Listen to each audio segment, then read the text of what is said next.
جمعية الدعوة والإرشاد وتوعية الجاليات بمحافظة بدر. السلام عليكم ورحمة الله وبركاته. الحمد لله رب العالمين والصلاة والسلام على أشرف الأنبياء والمرسلين نبينا محمد وعلى آله وصحبه أجمعين। أما بعد, সুপ্রিয় দর্শক ও শ্রোতা বন্ধুগণ, স্বামী কি স্ত্রীকে নিয়ে জামাতে সালাত আদায় করতে পারবে কি পারবে না, এর বিধান কি? স্বামী স্ত্রী জামাতে সালাত আদায় করতে পারবে, জায়েজ, তবে ফরজ সালাত নয়। তাহাজ্জুদ সালাত আদায় করতে পারে, সালাত দুহা আদায় করতে পারে।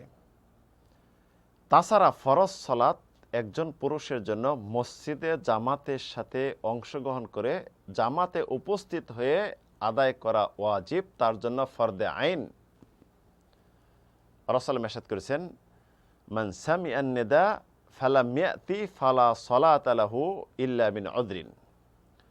যদি কেউ আজান শুনলো অথবা সালাতের সময় সম্পর্কে জানলো যে এই সময় এই সালাতের সময়, এই সময় জামাত দাঁড়াবে, তাকে অবশ্যই মুসলিমদের সাথে জামাতে অংশগ্রহণ করতে হবে, তা না হলে তার সালাত হবে না। তবে যদি ওজর থাকে, এটা ভিন্ন কথা। আব্দুল্লাহ ইবনে আব্বাস রাদিয়াল্লাহু আনহু জিজ্ঞাসা করা হলো, ওজরটা কি? তিনি বললেন, আল খাউফু ওয়াল মারাদু, অসুস্থতা এবং ভয়। শরীর অসুস্থ মসজিদে উপস্থিত হয়ে জামাতে সালাত আদায় করতে সে সক্ষম নয়, অক্ষম ব্যক্তি, মাজুর ব্যক্তি। এই ক্ষেত্রে সে বাসায় স্ত্রীকে নিয়ে, সন্তানদেরকে নিয়ে সালাত আদায় করতে পারে।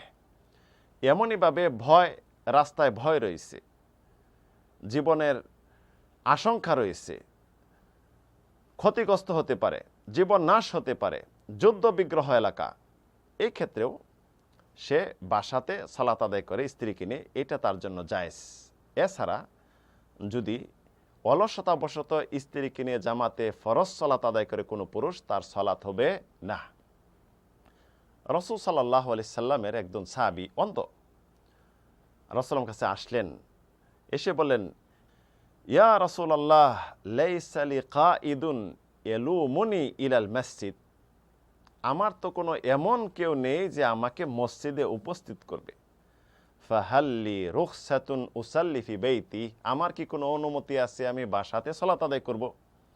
রাসূলুল্লাহ জিজ্ঞাসা করলেন, হাল তাসমাউন নিদা, তুমি কি আজান শুনো? এখানে শুধু আজান নয়, আজানের আওয়াজ হতে পারে এবং সময় সম্পর্কে ধারণাও হতে পারে, যে তুমি কি আজান শোনো বা নামাজের সময় সম্পর্কে তুমি কি জ্ঞান রাখো, জানো, বুঝতে পারো যে এই সময়, এই নামাজের সময় হয়েছে? তখন বললেন, নাম, হ্যাঁ আমি জানি বা আজানের আওয়াজও শুনি। রাসূল কি বলেন, ফা আজিব, অবশ্যই তোমাকে উপস্থিত হইতে হবে। তো একজন পুরুষ বিনা উযরে যদি স্ত্রীর সাথে জামাতে সালাত আদায় করে অথবা বাসা বাড়িতে সালাত আদায় করে, তার সালাত হবে না। একজন পুরুষের উচিত হবে মসজিদে এসে মুসলিমদের জামাতে অংশগ্রহণ করে জামাতে সালাত আদায় করা। যদি ওজর থাকে তাহলে বাসা বাড়িতে স্ত্রীদের সাথে সালাত আদায় করতে পারে, এটা জায়েজ। স্বামী স্ত্রী যে সালাত আদায় করে, কি পদ্ধতিতে সালাত আদায় করবে? স্বামী ইমাম হবে অবশ্যই, মহিলাতে পুরুষদের ইমাম হতে পারে না। স্বামী স্ত্রী একত্রে সালাত আদায় করলে স্বামী অবশ্যই ইমামের স্থানে সামনে দাঁড়াবে, স্ত্রী পিছনের কাতারে দাঁড়াবে। এমনকি যদি বাবা, মেয়ে, ভাই বোন সালাত আদায় করে, ওই ক্ষেত্রেও অবশ্যই পিছনের কাতারে দাঁড়াইতে হবে, একসাথে সালাত আদায় করতে পারবে না। দেখা গেল স্বামী স্ত্রী সন্তানদেরকে নিয়ে সালাত আদায় করবে, এই ক্ষেত্রে স্বামী ইমাম বা যে ইমাম হবে পুরুষ সামনে দাঁড়াবে, পরবর্তী অন্যান্য পুরুষ বা ছেলে সন্তানরা দ্বিতীয় কাতারে, তৃতীয় কাতারে মহিলারা দাঁড়াবে। রাসূল সাল্লাল্লাহু আলাইহি সাল্লাম তার কনিষ্ঠ খাদেম আনাস রাদিয়াল্লাহু আনহু বাড়িতে সালাত আদায় করলেন। কি সালাত? ফরজ সালাত নয়, সালাত দুহা। তখন আনাস রাদিয়াল্লাহু আনহুকে তিনি ডান পাশে দাঁড়া করাইলেন। আনাস রাদিয়াল্লাহু আনহুর যে দাদি ছিল তাকে পিছনে, অর্থাৎ কি পিছনের কাতারে। অন্য বর্ণনা রয়েছে যে দুইজন এতিম ছিল, এই ইয়াতিমকে পিছনে দাঁড়া করলেন, পরবর্তী বৃদ্ধা মহিলা আনাস রাদিয়াল্লাহু আনহু দাদিকে তার পিছনে কাতারে দাঁড়া করালেন। এই ভিত্তিতে একজন পুরুষ মহিলা যখন সালাত আদায় করবে অবশ্যই পিছনে কাতারে দাঁড়াবে। স্বামী স্ত্রী হোক, বাবা মেয়ে হোক বা ভাই বোন হোক, একসাথে দাঁড়ানো যাবে না, সামনে পিছিয়ে দাঁড়াতে হবে। তো বিষয়টি স্পষ্ট যে স্বামী স্ত্রী একত্রে জামাতে সালাত আদায় করতে পারবে যদি স্বামীর ওজর থাকে বাসা বাড়িতে সালাত আদায় করার।